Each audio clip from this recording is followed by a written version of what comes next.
Cappy, I would like your recommendations for a motorcycle trip in July of 2022. The video response will work for me. I'm taking paid time off from July 9th to July 25th, so that is 16 days. We'll depart from my home in Hamilton, Montana on July 9th and plan to be in Steamboat Springs July 16th to the 21st to join my family thing stuff. I may depart the family gathering early or arrive late, depending on how the ride goes. Planning to ride crotch rocket and would like to avoid interstates and unpaved roads. Okay. Well, I am not that intricately knowledgeable of non-interstate systems, but here's a general thing you could follow. Before the U.S. interstate system, there was the U.S. highway system, and those are the white shields with the black trim and just a number. If I think correctly, you got what, 191 going through? What's on Hamilton? Because I've been through, I hiked Trapper Peak. Oh, you got 91. I think no? Is it 20? Where are you? 20? Where's Missoula? That's Yellowstone. No, that's not it. Hang on. I got lost. Livingston, Whitehall, Butte. Oh, you're on 93. All right, 93 is the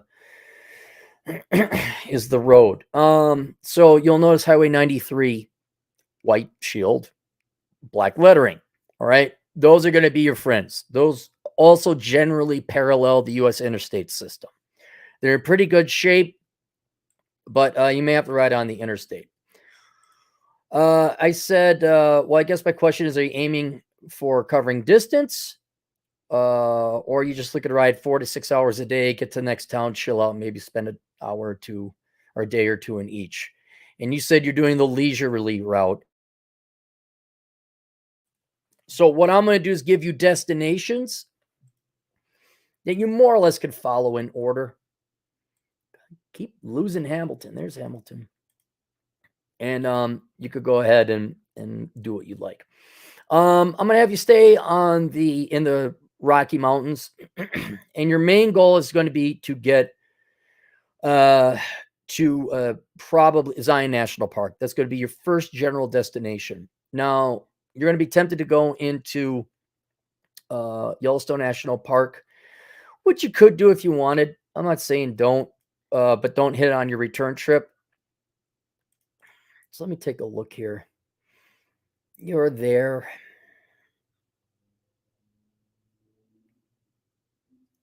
Yeah, there's a lot of mountain ranges in your way. Yeah, I think because you're going to be, yeah. I'm going to have you kind of come in a different way. So what I'd recommend you do, you don't want to shoot there. You want to, it looks like you're just going to have to get to, what is that, Interstate 15? Yeah, I'm sorry, dude. It's looking like you're going to have to get to Interstate 15 somehow. Get your butt down to Salt Lake City. And all the way down to St. George. And that's going to, I know you don't want to ride the interstate. Well, too bad. Because that's how you're going to get to Zion National Park. All right. And that'll be your first destination. Now, certainly there's a lot to see in Salt Lake City, and the mountains are all beautiful and all that. But just trust me on this. This is where you're going to want to put a lot of distance in between you and home. And so if you could get down to Zion National Park, that's what I would do. And you could crash in St. George if you want. Stay in Hurricane as well. There's some lodging there, but spend a little bit of time at Zion, Bryce Canyon, Cedar City, and Cedar Breaks. Just chill out in that area. All right. A lot of motorcycle riding, just that general area. I guess you could do them all in one loop. Maybe do a little bit of hiking in Zion National Park. Cedar Breaks you just kind of look at. Not much more to it than that. All right. Then the next thing. Your next destination will be Monument Valley. Let me pull that up. And you're going to want to go from the St. George, Utah area towards a town called Kanab.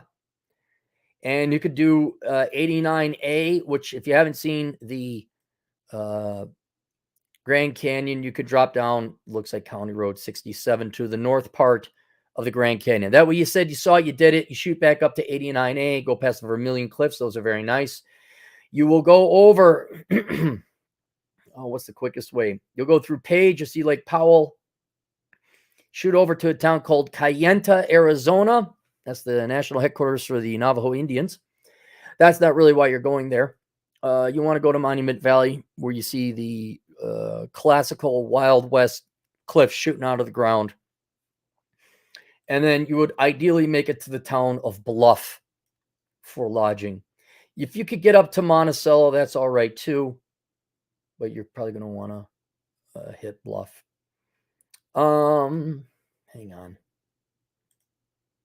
Yeah, you're already several days into this.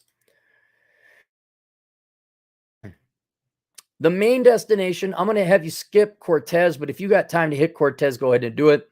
But your main destination is going to be Moab. Now, it's very expensive to stay in Moab. You're looking at $300 to $400 a night for an average hotel.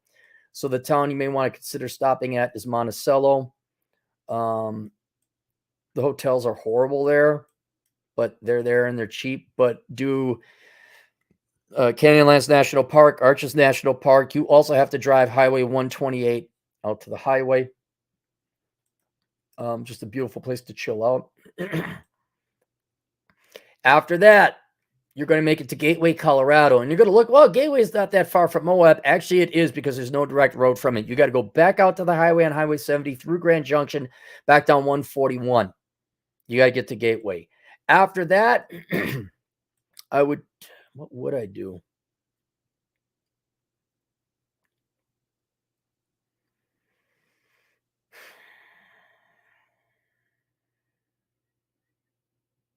Kyle, you're not, it's,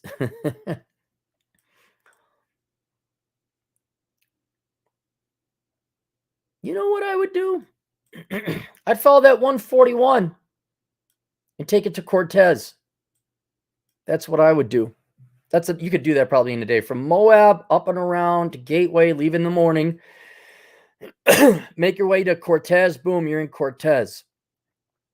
All right. If you got time, chill out in Cortez. You're not going to chill out in Gateway.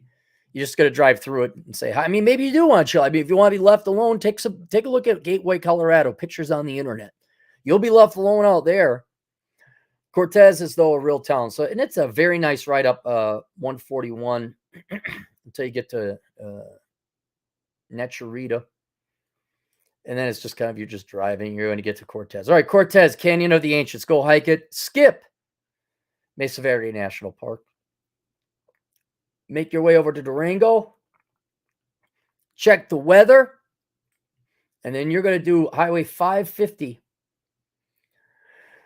And you're going to go through the Uncompahgre forests or mountains. Great little towns like Silverton and Ouray to stop at. And then go to, where's Black Canyon National Park? There it is, Black Canyon of Gunnison National Park. That is worth looking at. You don't have to spend a lot of time there, but you could take a look at it. And then from there, I'd make a straight shot, whatever is the quickest way through the Rockies. There's Craig. Where's Steamboat? Oh, for crying out loud, I did go to Steamboat. Is that hidden? There it is, Steamboat Springs. Whatever Google says, after you do Black Canyon National Park, then go the quickest way to Steamboat Springs. You're going to go through the Rocky Mountains. Yes, you might have to go on Highway 70. Too bad. All right. Depending on how much time you got left, early, late, I don't know. After that, man, if you had the time, you're going to be at least a weekend. So you'd have a little bit, yeah. You're at least going to be 10 days in. So you have 6 days left. You know what? I'd save the Black Hills for later. What I would do is then shoot out of Steamboat Springs, get yourself to Highway 80, shoot north through a town called Rollins, go through Lander, make your way to Yellowstone National Park. You could drive through Yellowstone National Park if you want, but you absolutely have to drive Highway 212 from, there it is.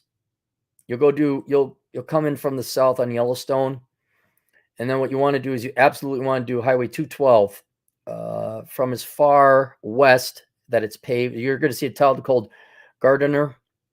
You don't have to go that far. Looks like something goes through Canyon Village. Hook up the Highway 212, shoot back east through Cook City.